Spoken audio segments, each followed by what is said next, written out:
I have no idea what happened to me when I was 12. This memory has haunted me for years, and I need to get it off my chest. Maybe someone out there has experienced something similar or can shed some light on what the hell actually happened. So, back when I was 12, living in the UK, there was this place near my primary school, a small, overgrown patch of land that was more like a forgotten corner of the neighborhood than an actual woods. It wasn't dense or lush, it was just a tangle of dry bushes, cracked earth, and dead grass, surrounded by rusted fences. It wasn't big, maybe a 5-minute walk from end to end, but it had this vibe. You know, the kind of place that feels like it's holding its breath, like it's waiting for something. It was a shortcut to my siblings' primary school, and I started using it when I moved up to high school. My parents had warned me not to go there. There were rumors, dark ones. People said a girl had been raped there years ago, and my friends claimed they'd seen a creepy man lurking near the entrance, just standing there, staring. I was a cautious kid, so I avoided it as much as I could. But one day, something happened that I still can't explain. It was a gray, overcast afternoon, the kind where the sky feels like it's pressing down on you. I was running late to pick up my siblings, and against my better judgment, I decided to take the shortcut. As I approached the entrance, I saw someone standing there. It was JoJo, a girl from my high school who also went to the same primary school as me. She had this long blonde ponytail that she was always fiddling with, and she was just hovering. Not walking, not leaving, just standing there like she was waiting for something or someone. As soon as she saw me, she hurried over. Her voice was weirdly high-pitched, almost desperate, as she asked, "Hey, can you walk through with me? I need to pick up my siblings, and I'm worried about being late." Something about the way she said it set off alarm bells in my head. I knew it was a lie. For one, I'd left early, and we weren't late. For another, I wasn't even sure JoJo had siblings, let alone that she was responsible for picking them up. But she kept pushing, her voice getting more insistent, her eyes darting around like she was nervous. I didn't want to deal with the awkwardness of saying no, so I reluctantly agreed. We started walking into the shortcut, the dry bushes scratching at our legs, the air thick with the smell of damp earth and decay. After a few minutes, we heard it, a voice.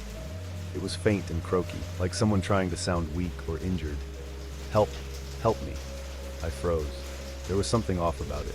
The voice didn't sound natural. It was too uniform, like someone was repeating the same phrase over and over, trying to mimic desperation but missing the mark. It sent a chill down my spine. JoJo turned to me, her face oddly calm. "Should we go check it out?" she asked, her voice casual, but there was this tiny, almost imperceptible smile playing on her lips. It wasn't a friendly smile. It was the kind of smile that made my stomach twist. I shook my head. "I don't know, JoJo. This feels wrong, like really wrong." The voice kept calling out, each "help" sounding exactly the same, like a broken record. Part of me wondered if someone really was in trouble, but the rational part of my brain was screaming at me to get out of there. JoJo, though, seemed almost disappointed when I hesitated. After a few more seconds of the voice echoing through the dead trees, I finally said, "Maybe we should go see. I mean, what if someone's actually hurt?" The moment the words left my mouth, JoJo's smile vanished. Her face went blank, and she stared at me for a long moment before saying, "No." Her voice was firm, almost cold. "Let's just keep going." From that point on, she was different. She kept glancing over her shoulder, her pace quickening as she urged me to hurry. The atmosphere felt heavier, like the air itself was closing in around us. I couldn't shake the feeling that we were being watched, that something or someone was following us. When we finally reached the other side, I felt like I could breathe again. JoJo didn't say a word as we approached the school. She just walked off, disappearing into the crowd of parents and kids. I didn't see her go into the school to pick up anyone, and I never asked her about it afterward. To be honest, I didn't want to know, but the memory of that day has stayed with me. Was it a prank? Was JoJo trying to scare me, or was there something more sinister going on? Why did she get so serious when I suggested we check out the voice?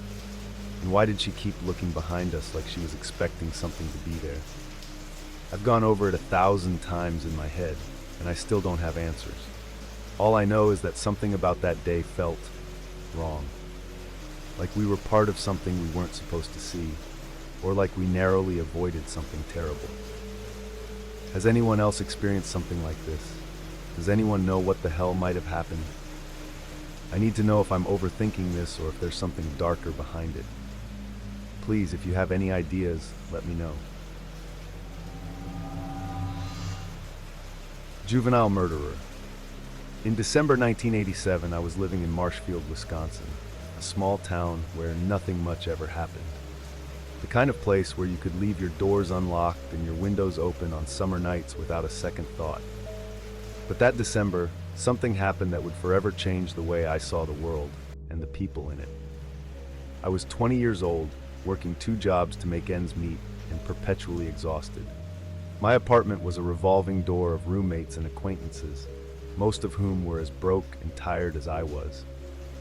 But on Sunday night, December 6th, the apartment was anything but quiet. I came home to find a party in full swing. The air was thick with the smell of cheap beer, cigarette smoke, and the faint metallic tang of something I couldn't quite place.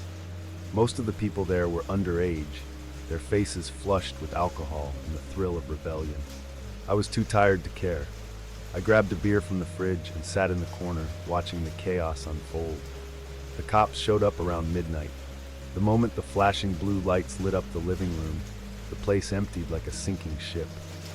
People scattered in every direction, leaving behind half-empty cups, crumpled cigarette packs, and a lingering sense of unease. I stayed put, too tired to run, and the officers didn't seem to care much about me. They were after the underage drinkers, not some exhausted guy nursing a beer in the corner. The next morning, Monday, December 7th, I woke up with a headache and a sour mood. The apartment was a mess, broken glass on the floor, sticky countertops, and the faint smell of vomit in the bathroom. I had errands to run, but I couldn't shake the feeling that something was off. It wasn't just the mess or the lingering headache. It was something deeper, something I couldn't quite put my finger on. That's when they showed up. 3 people from the night before. Brian Muller and 2 girls whose names I couldn't remember. Brian was tall and lanky, with a mop of dark hair and a nervous energy that made me uneasy. The girls were giggling, their eyes darting around the apartment like they were looking for something. They wanted to hang out, but I wasn't in the mood. I didn't want anyone in the apartment unsupervised, especially not after the mess from the night before. I told them no, and they left without argument. But as they walked away, I couldn't shake the feeling that something was wrong. Brian's eyes had a hollow look, like there was nothing behind them. And the girls, there was something off about the way they laughed, like it was forced, like they were trying to convince themselves that everything was okay. Early on Tuesday morning, December 8th, I was jolted awake by pounding on the door. It was the police. They wanted us, me and my roommates, to come down to the station to answer some questions. My heart sank. I didn't know what was going on, but I knew it wasn't good. At the station, we were told what had happened. On the night of the party, Brian had left to make a beer run. On his way back, he got a flat tire. While he was changing it, the police stopped him. He was busted for underage drinking and taken to the station. His mother came to pick him up, and in the early hours of December 7th, they got into a fight about his drinking. It started as an argument, but it quickly escalated. Brian grabbed a bat, a souvenir from his Little League days, and struck his mother in the head. When she fell to the ground, he didn't stop. He strangled her until she had no pulse. Later, he would claim that he didn't mean to kill her, that it was an accident, but the violence of the act told a different story. After he killed her, Brian and the 2 girls had come to our apartment. They were looking for a place to hide, a place to regroup. When I turned them away, they fled. They were apprehended near Pittsville, Wisconsin, apparently headed for Iowa. The police found blood on their clothes, on their hands, under their fingernails. They found the bat in the trunk of the car, the wood splintered and stained. I couldn't stop thinking about that hollow look in Brian's eyes. The way the girls had laughed, like they were trying to convince themselves that everything was okay. I couldn't stop thinking about the fact that they had been in my apartment, that I had been so close to something so dark and so violent. In the weeks that followed, the town was gripped by the story. Brian's face was everywhere. On the news, in the papers, on the posters that lined the streets. The details of the crime were gruesome, but what haunted me the most was the thought of his mother, lying on the floor of their home, her life slipping away as her son's hands tightened around her throat. I've had my share of creepy encounters, but this one ranks at the top. It's not just the violence, though that's part of it. It's the fact that it happened so close to home, in a place where I thought I was safe. It's the fact that I saw Brian that day, saw the emptiness in his eyes, and didn't realize what it meant until it was too late. Sometimes, late at night, I still think about it. I think about the party, about the way the apartment smelled of beer and smoke and something darker, something I couldn't name. I think about Brian and the girls, about the blood on their hands and the bat in the trunk of the car. And I think about his mother, about the life that was taken so violently, so senselessly. It's a story that stays with you. A story that reminds you that darkness can be found in the most unexpected places, even in a small town like Marshfield, Wisconsin. Even in the eyes of a boy you thought you knew. Kidnapping attempt. The night was heavy, the kind of darkness that seemed to press against your chest, making each breath feel shallow. I was walking home, my footsteps echoing faintly on the empty street. The air was damp, carrying the faint scent of rain that never quite fell. My mind was a storm of grief. A loved one had just passed away, and the weight of their absence clung to me like a second shadow. The street I walked was usually quiet, a long, winding stretch lined with old, gnarled trees, whose branches reached out like skeletal fingers.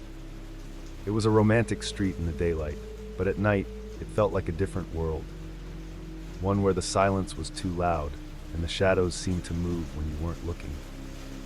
As I approached the big intersection, the faint hum of a car engine broke the stillness. I glanced up and saw a vehicle approaching from the side street.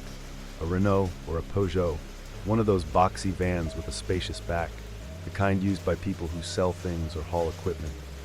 The back seats were often folded down to make room for cargo, and something about the way this one moved felt off. It was too slow, too deliberate. The headlights were dim, as if the battery was dying, casting a sickly yellow glow on the asphalt. I stopped to let the van turn, assuming the driver would go ahead. But instead, the vehicle came to an abrupt halt right in front of me, mid-turn. My heart skipped a beat.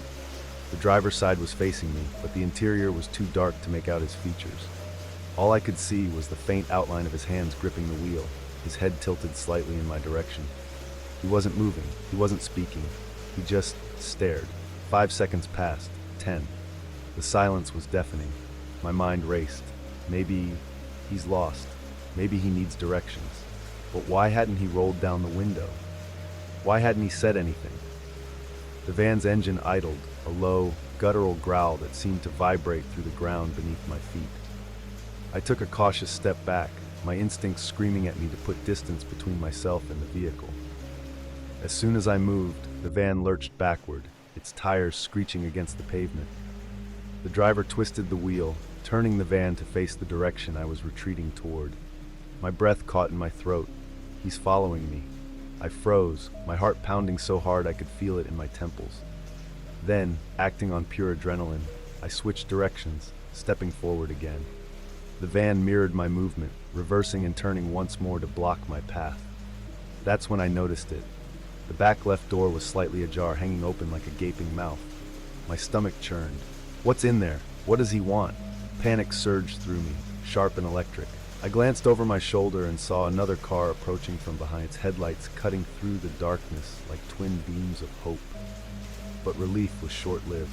My mind spiraled. What if it's one of his accomplices? What if they're working together? The second car slowed as it reached the intersection, and the driver, a middle-aged man with a concerned expression, leaned out of his window. He shouted something at me, but his words were muffled, drowned out by the blood roaring in my ears. All I could do was stare at him, wide-eyed and trembling. The man in the second car seemed to sense my fear. Without hesitation, he pulled his car in front of the van, blocking its path. He yelled again, louder this time, but I still couldn't make out what he was saying. It didn't matter. His presence was enough to break the van driver's focus. Seizing the opportunity, I fumbled for my phone, my fingers shaking so badly I could barely unlock the screen. I dialed the police, but before the call connected, I forced myself to act calm. I spoke loudly, gesturing with my free hand as if giving directions, hoping the van driver would think I was summoning help. It worked. The van's engine revved, and the vehicle jerked backward, retreating from the intersection. The back left door swung wider as the van sped away, revealing a glimpse of the interior, empty but for a single tarp-covered shape lying in the shadows. My stomach turned. What was that? The van disappeared into the night, its taillights fading into the distance like dying embers. The second car lingered for a moment, the driver giving me one last look before driving off. I stood there, frozen, my phone still clutched in my hand. The police operator's voice crackled through the speaker, asking for my location, but I couldn't bring myself to answer. My family was already grieving. I couldn't burden them with this. I ended the call and took a deep, shuddering breath, forcing myself to move. I chose a different route home, one that led through a safer, more well-lit street. But even as I walked, I couldn't shake the feeling that I was being watched.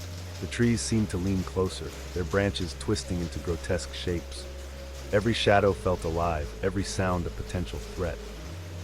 My mind replayed the encounter over and over, dissecting every detail. Was he really trying to hurt me? Or was he just lost and I misread the situation? But the open door, the way he mirrored my movements, the tarp-covered shape in the back. By the time I reached my house, I was drenched in cold sweat. I locked the door behind me and leaned against it, my legs threatening to give out. The house was quiet, the air heavy with the scent of candles and flowers left in memory of the loved one we'd lost. I wanted to tell someone what had happened, but the words stuck in my throat. Instead, I sat in the dark, staring at the wall, wondering if the van would return, wondering if I'd ever feel safe again. The cold body. I met him at the grocery store where we both worked. He was twice my age, with a quiet, almost unsettling demeanor that I mistook for maturity. He had a side job at the morgue, picking up bodies on call, transporting them, and preparing them for their final rest. At first I thought it was admirable. Someone had to do it, right? He painted himself as a compassionate man, the kind of person who could handle the hard, unspoken tasks of life and death with care and dignity. I believed him. I trusted him. But I was wrong. The morgue wasn't just a place for the dead. It also hosted funeral services. There were small, dimly lit rooms with rows of chairs, an office with flickering fluorescent lights, and a faint, lingering smell of disinfectant that never quite masked the underlying scent of decay. It was a place where the living and the dead coexisted, separated only by thin walls and heavy doors. One night, he asked me to meet him there. It was late, well past midnight, and the streets were empty. He said he had some paperwork to finish up and suggested we hang out afterward. I didn't think much of it. We'd often meet late at night, sitting in his car, talking or grabbing food from a 24-hour diner. But this time was different. When I arrived, the parking lot was deserted, the only light coming from a single flickering street lamp. The morgue itself was a squat, unassuming building, its windows dark and lifeless. He met me at the door, his face shadowed in the dim light. "Come in," he said, holding the door open for me. I hesitated, but he smiled, a smile that didn't quite reach his eyes, and I followed him inside. The air was cold, colder than it should have been, and the silence was oppressive. He led me through the building, showing me the little rooms with their rows of chairs, the office with its cluttered desk and outdated computer. It felt like stepping into a horror movie, the kind where you know something terrible is about to happen, but you can't look away. He seemed almost proud as he showed me around, his voice low and steady, like a tour guide in a museum of the macabre. Then he told me to wait in the office. "I'll be right back," he said, disappearing down a hallway. The minutes dragged by, the silence broken only by the faint hum of the fluorescent lights. My phone buzzed, a text from him. "Come to the room at the end of the hall." I didn't want to go. Something in my gut told me to turn around, to leave, but I pushed the feeling down. I told myself I was being silly, that there was nothing to be afraid of. I walked down the hall, my footsteps echoing in the empty building, and pushed open the door. The room was cold, colder than the rest of the building, and the air smelled faintly of chemicals. In the center of the room was a gurney, and on the gurney was a body. An old woman, her skin pale and waxy, her eyes closed as if in sleep. I froze in the doorway, my breath catching in my throat. I hadn't expected this. I hadn't been prepared. He was standing beside the gurney, watching me with an expression I couldn't quite read. "Come closer," he said, his voice calm, almost casual. "It's not like she's going to bite." I didn't want to, but I forced myself to step forward, my heart pounding in my chest. The woman's face was peaceful, but there was something unnerving about the way she lay there, exposed and vulnerable. He reached out and touched her hand, his fingers brushing against her cold skin. "See," he said, "it's not so bad." I wanted to leave, to run out of the room and never look back, but I stayed. I told myself it wasn't a big deal, that I'd seen worse on the internet. But this was different.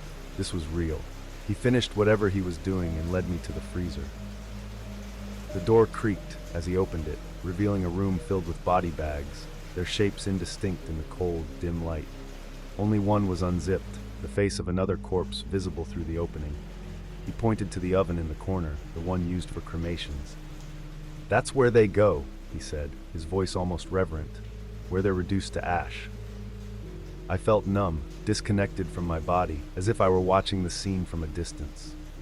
The cold seeped into my bones, and the smell of death clung to my clothes. He seemed oblivious to my discomfort, his demeanor almost cheerful as he showed me around. It wasn't until we left the building, the night air warm against my skin, that I realized how wrong it all was. I didn't talk about it for months. I pushed the memory to the back of my mind, telling myself it wasn't a big deal. But it lingered, like a shadow I couldn't shake. When I finally told a friend, their reaction was immediate. "That's not normal," they said. "That's not okay." It was only then that I allowed myself to admit how messed up the situation had been. How he'd manipulated me, how he'd used his job to unsettle and control me. I blocked him on everything, hoping that would be the end of it. But sometimes, late at night, I still think about that room, about the cold and the silence and the bodies, and I wonder if he's out there doing the same thing to someone else. The creepiest coincidence ever experienced. It was the winter of my sophomore year in college, and the campus was eerily quiet. Most students had gone home for the holidays, leaving the dorms and streets desolate, blanketed in a heavy silence that seemed to swallow sound whole. I, however, had stayed behind, partly out of necessity and partly out of a strange reluctance to return home. That evening, I found myself driving back to campus after an aimless day of wandering, the kind of day where you're not sure where you're going or why, but you keep moving anyway. The sky was a deep, bruised purple, the kind of twilight that feels like it's holding its breath. The streets were empty, and the only sound was the hum of my car's engine, until it wasn't. The sputter came first, a guttural cough from under the hood, and then the slow, inevitable deceleration as the gas light blinked its final warning. I cursed under my breath, realizing I'd been so lost in thought that I hadn't noticed the needle dipping dangerously close to empty. I managed to steer the car off the main road, gliding it onto a quiet residential street. The houses here were old, their facades weathered and worn, with sagging porches and windows that seemed to stare blankly into the night. My car came to a stop in front of one such house, its paint peeling and its yard overgrown. It looked like it hadn't been lived in for years, but the faint glow of a light in an upstairs window told me otherwise. I sat there for a moment, gripping the steering wheel, trying to think. The campus was still a good distance away, and I didn't know anyone who'd stayed behind who could help me. My phone's battery was low, and the map app showed the nearest gas station was a solid 2-mile walk. Resigned, I popped the trunk and grabbed the red gas canister I kept there, its weight a small comfort. As I leaned against the hood of my car, scrolling through directions on my phone, I felt the first prickle of unease. The street was too quiet, the air too still. The shadows between the houses seemed to stretch and shift, and I couldn't shake the feeling that I was being watched. I glanced up at the house in front of me, and for a moment I thought I saw a figure standing in the upstairs window, silhouetted against the light. But when I looked again, it was gone. Just then, the sound of tires on gravel broke the silence. A car pulled into the driveway, its headlights cutting through the gloom. The driver was a woman, college-age like me, wearing a fast food uniform, a red polo shirt and a visor that cast a shadow over her face. She stepped out of the car, her movements hesitant, and approached me with a cautious curiosity. "Do you need help?" she asked, her voice soft but tinged with something I couldn't quite place. I nodded, explaining my situation. "Yeah, I ran out of gas. I was just looking up how far the nearest station is." Her reaction was immediate and unsettling. Her eyes widened and she took a step back, her face pale as if she'd seen a ghost. For a moment, she just stared at me, her mouth slightly open, as though she were trying to process something impossible. I tried to reassure her, telling her I had a gas can and didn't need her to drive me anywhere, but her fear didn't fade. After a long pause, she finally spoke. I can get gas for you. Wait here." She took the canister from me, refusing any money, and drove off without another word. I stood there, the cold seeping into my bones, and waited. The street was silent again, save for the occasional rustle of leaves in the wind.